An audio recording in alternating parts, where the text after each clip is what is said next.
What's up, guys? Here bringing you another Pokemon Omega Ruby Alpha Sapphire Wi-Fi battle. This one is a game I actually had recently for the Ion Pokemon League. Link is in the description if you would like to check them out. We are always looking for new members. Norton thing, get out of here. Yay for derailed commentary. Anyway, this is a post-commentated game, mostly because I actually wanted to discuss this game a bit with my guest, who happened to be my opponent in this game, and that would be... What's up, guys? The name's Platinum Howler 14. I've been part of the Ion Pokemon League for about a year now, and I'm looking forward to doing this co-commentary with Ruppy. Lots of co-commentaries for the Ion channel, and am going to be getting into my own YouTubing, but not so much to go off of at the moment, so... Yeah, and as I have already established on this channel by this point, by the time whenever this goes up, I know my upload schedule is not the greatest thing in the world for either channel. This has been set aside as my PokeTubing channel. I also have a main channel where I have Let's Plays and other nonsense, typically. But I wanted to branch out, and here we are. So, you want to explain your team for this game a little bit before we begin, Howler, or just... Yeah, I'll go ahead. So, I like my teams. I don't really like, especially for this kind of fun battles, I don't enjoy bringing like extremely standard things. So, this team here is like me trying to experiment with a more offensive playstyle than I'm used to. The only wall on my team that I have, Elite Clefable, and then the team was built around Mega Sceptile and its coverage and not a lot of things being able to safely switch in on it and wall the heck up. So Mega Sceptile is definitely the centerpiece of this team, and other things just hit hard as well, especially that Exploud and Omastar.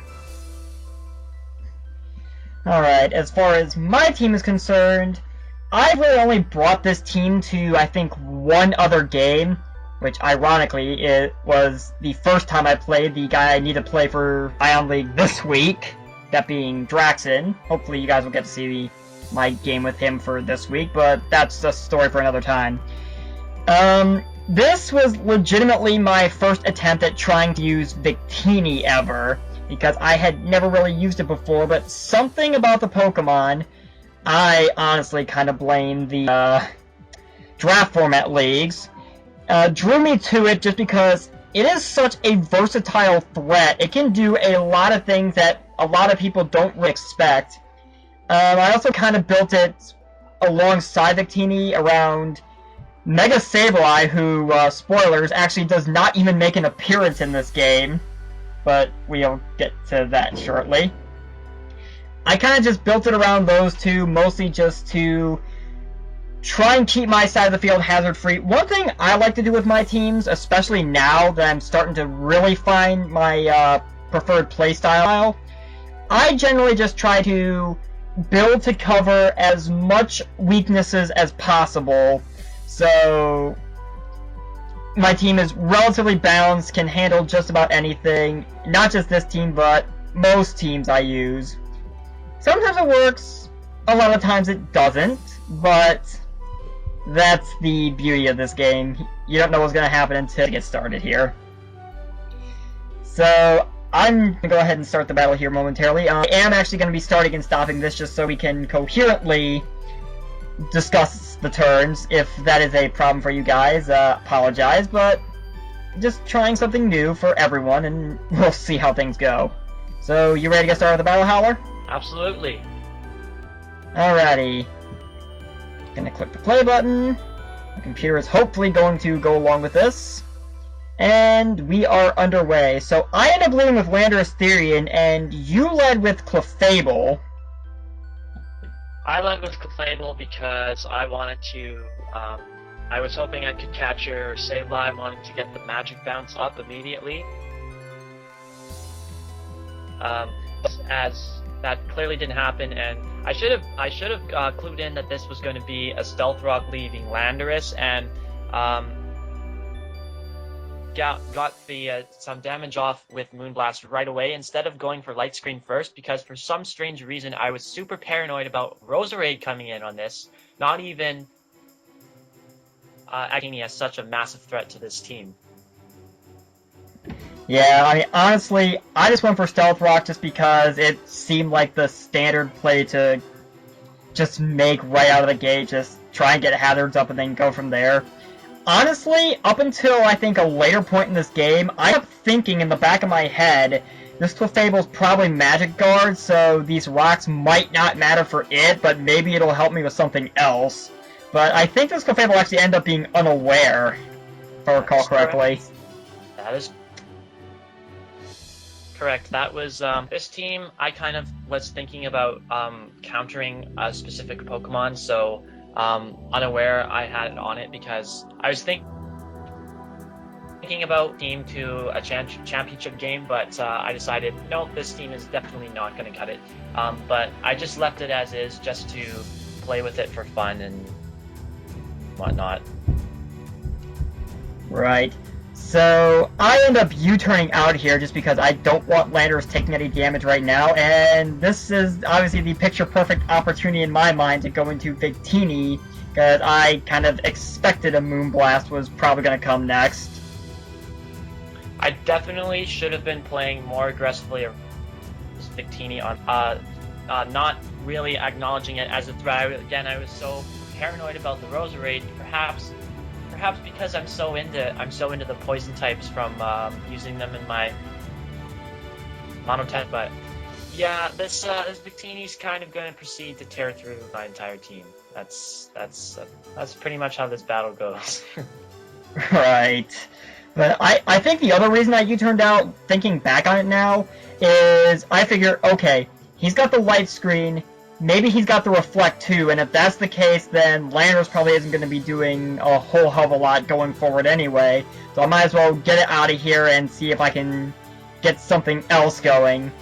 And I think this turn kind of really, that's coming up here, kind of speaks like, as you switch out here, I kind of figured you might, and this is when I proceed to, I think you were kind of caught off guard by the fact that I pulled a substitute out.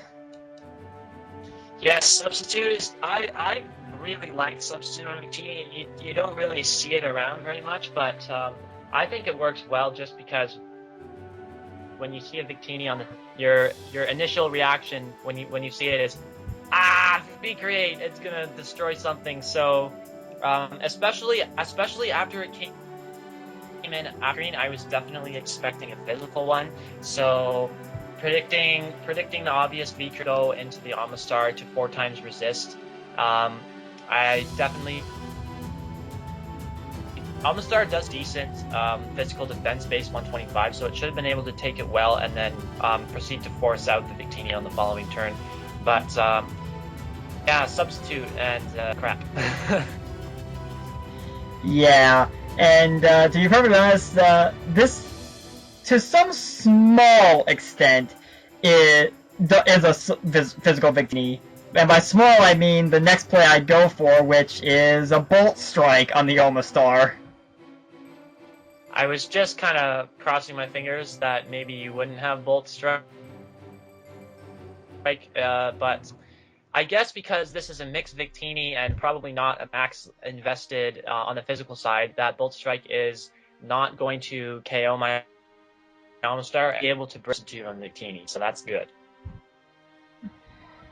Right, yeah. To be perfectly honest, for anyone watching, this particular Victini set I kind of borrowed, quotation marks around that word, from someone who's been a bit of a big influence on me as far as the draft format style of battling is concerned, which this battle is definitely not that, and that is A-Drive. He actually brought this same Victini set. I think the set was actually Expert Belt, Blue Flare, Bolt Strike, Glaciate, and Substitute, with some attack investment, but it's max speed, max special attack, and I think the last 4 EVs went into attack, because I know he brought it for his, I think the first round playoff game he had for the GBA, And I think that was the initial idea behind it, because it works so well for catching people off guard, especially if they're trying to run bulkier stuff. And I think it kind of worked out here for me because, I mean, at this point, you still don't know, because the only things I've revealed at this point are sub and bolt strike, so for all you know, this could still be a fully physical Victini at this point in the game. True, but at the same time, I was really surprised that Omastar hung on. So, I mean... Yeah, that was probably a giveaway that maybe this isn't offensive, fully physically offensive after all. Especially with Substitute, you could have gone a more bulky route with the Substitute. That is also true. So, you got rid of my sub, and now you're... I actually questioned this play. Why did you switch Omastar out and bring Crobat in? I have been dying to get off an Omastar Smash sweep with this team, and it just hasn't worked out for me yet. So I did want to switch it out because I wanted to be able to healing switch it up with later on in the game. I definitely chose the wrong thing to sacrifice because that would have been the Crobat would have been faster. Abilities, infiltrators, and able to hit through a substitute, and it would have been able to defog away rocks, and as well as spikes that were set up later in the game that ultimately cost me the game. That one layer of spikes. So, probably should have been going into Sceptile, but I was thinking that now that Omastar had been brought down so low, that it was pretty safe to go or a blue flare, because he does have blue flare on this instead of V-Crate, because it would have killed anything, and in case like I wanted to switch in Sceptile to resist a Bolt Strike, then V-Crate would have knocked it out. So I just thought there was no reason for him to go for Bolt Strike again. That Fire type move would be the best. Fortunately, that assumption comes back to bite me. Right. Honestly, I thought about this play for a moment, but then I realized if that was Mega Sceptile, it's not Mega Evolved yet, so I'm not going to give it Lightning Rod. So I honestly didn't think I really had anything to lose by going for Bolt Strike, especially since, I mean, it says on the screen now the white screen wore off after this turn. I think that played a factor too, because the white screen was still up, and I figured if he does switch this thing out, whatever I would hit if I go for a blue flare isn't necessarily going to be taking as much damage as if I perhaps go for a Bolt Strike, maybe get off a bit of extra damage, even though I'm not as physically invested. Alright, so Crobat kind of bit the dust, and I gotta ask, what the hell is up with this nickname, man? So, I did not make this Sceptile personally. Back in the day when codes were a thing, do you remember? Do you know anything about that? There was a way to like gen Pokemon into the game by scanning QR codes. Yes, I do remember that. That was a long time ago, though. I managed to get this Sceptile through Duncan Knee Deep Stream. So I use as it has Hidden Power Fire on it, which otherwise wouldn't be able to get because I cannot gen for myself, and I would never ever waste my breeding for my own hidden powers. It's just not worth my time. So yeah, I'm stuck with that nickname. Well, it is an amusing nickname, and it's funny that you brought it up because I was actually playing on Pokemon Showdown a couple weeks ago, just messing around, having some fun. I think I was trying to test a new team concept that I'm hoping to use for another battle. But it's funny because I ran across a guy who he didn't use this exact team, but I remember he did have a Mega Sceptile nicknamed Xmas Booty. So I was thinking in my mind, wait, did I somehow come across Howler? No, he's not saying anything in the chat to me, so it can't be. But I honestly didn't know where this... I thought maybe it was just someone who was actually a fan of the Ion Pokemon League that just liked the Sceptile, but... I guess I need to get around to watching more of Duncan Knee Deep stuff, I guess. The Ion Pokemon League is that. It has like 36 subs. on YouTube. True, but I mean, Videos get an average of like 2 views each. yeah, unfortunately, but I mean, at some point it attracted someone who's currently in the NPA, that being Tesla Mouse. He was actually a part of the league for a very short time before you joined. He knows personally. That explains it, because I was actually curious about that. Anyway, kind of getting a bit back on track here. Videos tend to... I know on what channel I put them on, they tend to go off the rails here. So I actually switched out Victini here because I honestly don't know. I think I was just trying to preserve it for later, even though I probably could have taken the Sceptile out right here and now. I guess I just didn't want to risk it. And yeah, we'll get back to playing. Oh, my crappy computer. Hooray. Yeah, this... You can start out, right? Yeah, there we go. Yeah, so anyway, I brought in Roserade here as you proceed to Mega Evolve. And I guess it was... I just simply thought, okay, I can probably take whatever hit he throws at me, assuming he's a special variant, and just proceed to go from there. And that's kind of exactly what happened. You turned out to be a special variant, went for Dragon Pulse. I think the reason I did it was because I was positive that even before Mega Evolving, Sceptile still outsped, because I'm actually not a positive speed nature. So I think I wanted to preserve Victini just on that premise alone. Sceptile definitely would have outsped before Mega Evolving. It's base 120, and it is a positive speed nature. Yes, Victini would have probably not survived a Dragon Pulse, so I think I made the right call trying to get it out of there. And Roserade didn't actually take that Dragon Pulse as well as I thought it would, because this is a pretty strictly specially defensive Roserade, and this thing kind of terrified me as I just proceeded to set up a layer of spikes. This Exploud. Exploud is scary. Yeah, after seeing that Roserade is clearly fully defensive, or especially defensive variant, I felt safe into Exploud, knowing that I could and fire off a big hit in return.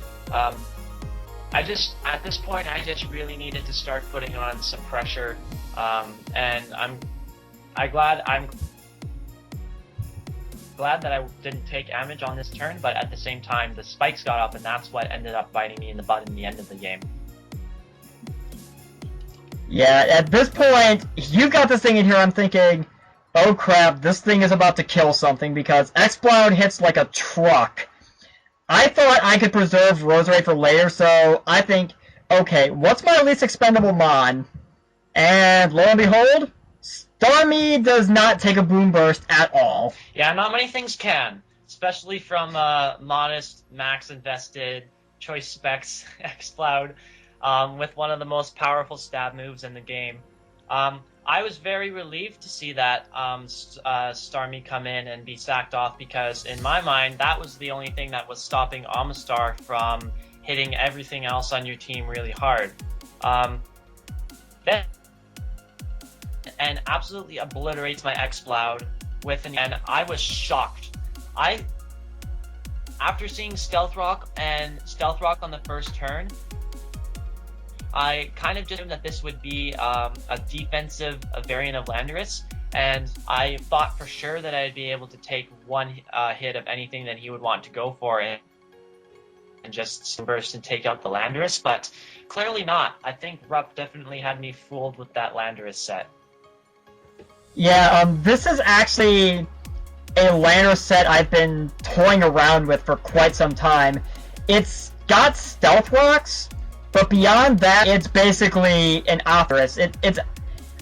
I think the only reason I gave it a Soft Sand just to boost the power of Earthquake, but I think the only reason I even bothered giving it that... What was that? I did figure it was either Soft Sand or Earthplate. I was about to ask that, actually. Yeah, I think the only reason I even bothered giving it Soft Sand was because of the 'cause the Ion League does operate under the item clause, and I'm not 100% sure, but I think there is another Mon on this team of mine that already held a Life Orb, so I think I just went with Soft Sand just because of that. I honestly don't even remember what... Or maybe... Could have been the honestly, start. I honestly do not remember. I thought I gave a Life Orb to something else, but maybe not now that I'm thinking about it. Well, I have no idea what item was, so it could have been Life Orb on the Starmie, but... Yeah, maybe it was Life Orb I gave to Starmie. I don't even remember Starmie's item. I mean, all I know is my Victini's Expert Belt, my Roserade's Black Sludge, my Granbull, which also didn't see the light of day this game, was banded. Yeah, it might have been. I honestly don't remember. Anyway, so Exploud kind of ends up fighting with us, and we're right back to Landorus, Therian, and Clefable here. Right, so I guess I just brought in Clefable knowing that, well, this is fully defensive Clefable, so I should be able to take Tivoli well. But apparently not. That does over half, and it's a good thing I went for Moonlight just to kind of test to see how much damage was going to happen to me. I believe, actually, in this situation, I was debating making a double switch into Jirachi just because I was predicting. I was just again kind of paranoid about either the Roserade or the Victini coming in, and my Clefable just not being able to do anything against either one of them. But in the end, I decided to go for a Moonlight, going for the safe play just in case he did stay in and go for an Earthquake. And I think it's because of that reason I feel this was the best time to, once again, U-turn out and bring Victini in, figuring, one, your Clefable, for the most part, could not touch Victini, and two, if we were going to play the Earthquake Moonlight game, I wasn't entirely sure if I was going to win in the end, so I just didn't want to chance it, especially since this Clefable does have leftovers on it. Right, so now this Victini is in again, and there's no doubt in my mind that it's going to go for a substitute because this Clefable can't hit. Again, like with this Clefable and Victini, if I would have needed to play far more aggressively around this Victini.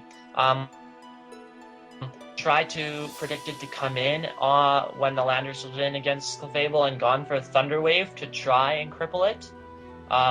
But at the same time, I was, again, way too worried about the Roserade coming in, and I'm going to Thunder Wave in, it's going to have Natural Cure, it's not going to matter. So, definitely should have just gone for Thunder Wave anyway, in case Kisadis come in, but, yeah, Victini kind of just... I don't think you really...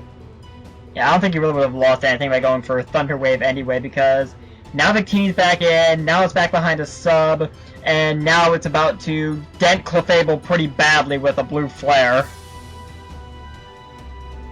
And get the burn, which, looking back on it, I don't think it really mattered that much.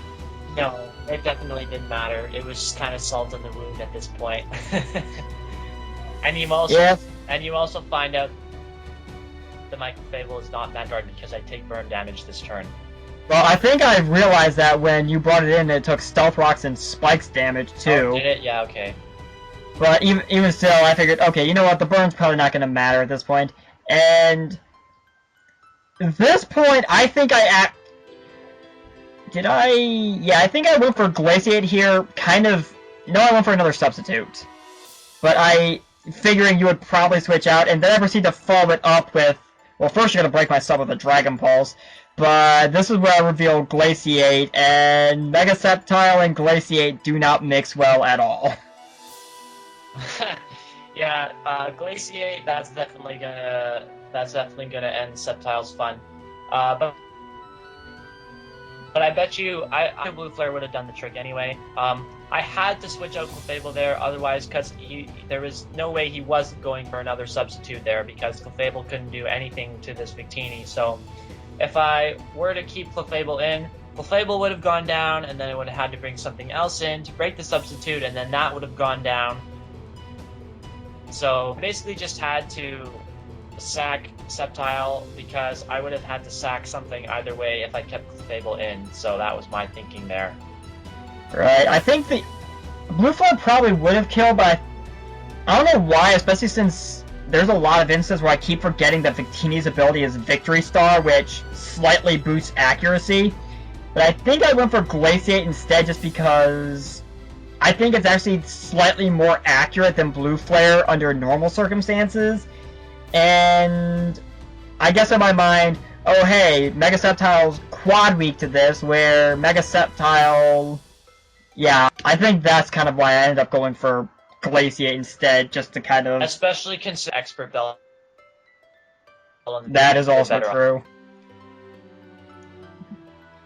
So, this is the point where Jirachi comes in and proceeds to basically Healing Wish away, as the king is just going to end up blue flaring nothing but dead space.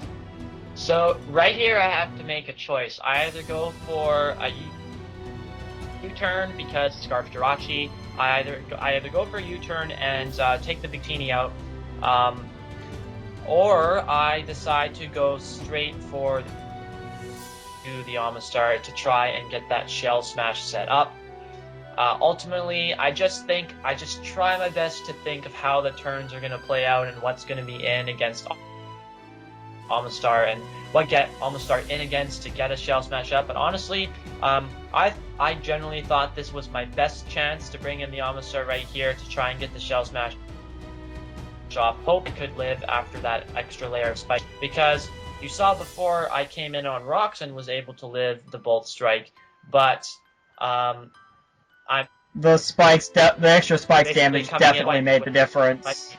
That extra damage definitely definitely put Amistar in range to go down, and from here just over with. The only thing that I have left is Clefable at really low health, and obviously that cannot do anything. So me trying to go for that was kind of just a last-ditch effort. I could have gone for to lower your differential a little bit, but I hope I'd rather give you the satisfaction of a 5-0 to get back at me for the 5-0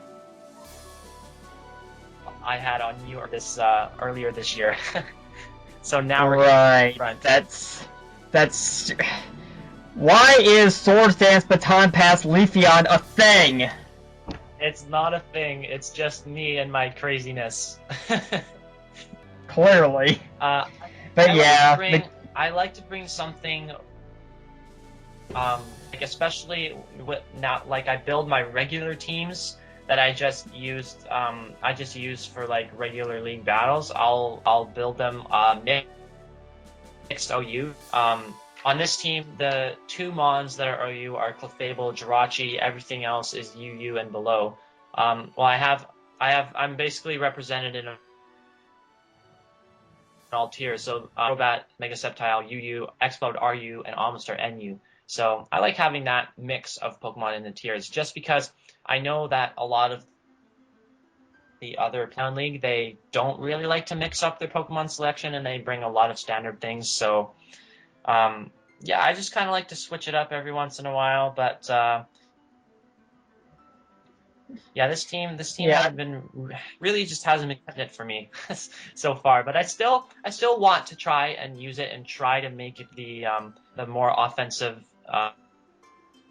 style work. But I just haven't been able to do that yet with this team, unfortunately. Right. I believe this team of mine has yet to be defeated, but I mean, it's kind of easy when Victini just kind of comes in and runs the show. Yeah. You cannot pick a Mon in the Pokedex that is a hard counter to Victini, because it could be a hard counter to one variant of Victini, but there is nothing that is a hard counter to all variants of Victini. Right, that is why I love Victini so much, and that's why it was my first round pick in the Grand Pokemon League. Victini is just way too versatile from an offensive standpoint to really prepare for, and it gives other people headaches. I just love to go for versatility more than anything else, though I think a bulkier offensive playstyle is also starting to become a niche for me now. Well, I guess we'll see how that one develops. Again, I blame you, A-Drive. So, yeah, that kind of really does it for this particular video. Any final thoughts you want to share, Howler? Hopefully next time, if we do another co-commentary like this, we'll have a slightly more even battle with a slightly better team from my end. I really did enjoy doing this, and I hope we can work on some other collaborations in the future. I would definitely be in agreement for that, especially since I believe you told me right before we actually started the call that you actually, like me fairly recently, got your hands on a capture card. That is true. I'm hoping to be able to live stream the finals of the Monotype Madness tournament, which I will be featured in. My Poison team versus Friday's Mono Steel team, which already faced and defeated. And honestly, that sounds good, but it's really not. I'll still have my back up against the wall, especially considering the finals is best 2 out of. So I haven't even had time to think about what I'll be bringing for that game. It'll definitely be a lot of similar things from the first game, but of course he's going to make adjustments, and I'm going to have to try and anticipate that. Yeah, I don't. You're not going to be able to like see the stream because I like don't have anything set up for my YouTube or Twitch or whatnot. So, yeah, you'll see it on. I don't know. Maybe you will. We'll probably figure something out. I mean, I'll definitely probably help you out if need be for all the technical stuff, since I've never actually streamed myself, but I've got an idea of how it works. And YouTubing, I think I know that fairly well. I mean, I've been at this for God knows how long at this point, in one form or another. Yeah, I wish I could say I got farther in the Monotype tournament for the Ion Pokemon League, but that kind of happens when you decide for whatever reason, hey, let's go Mono Ice and see how well that works out. Yeah, and you were in the toughest group of 6, I would say. Yeah. I think I had I did have some difficult matchups in my group, but I also had some really favorable matchups. I'd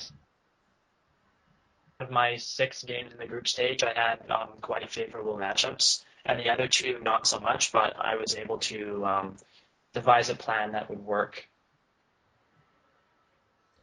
Right. So I think that is going to do it for us. Thank you very much, Howler, for joining me for this co-commentary. Anytime. And on behalf of Howler, I have been Ruppy. Thank you guys so very much for watching, and I will see you guys next time. Take care.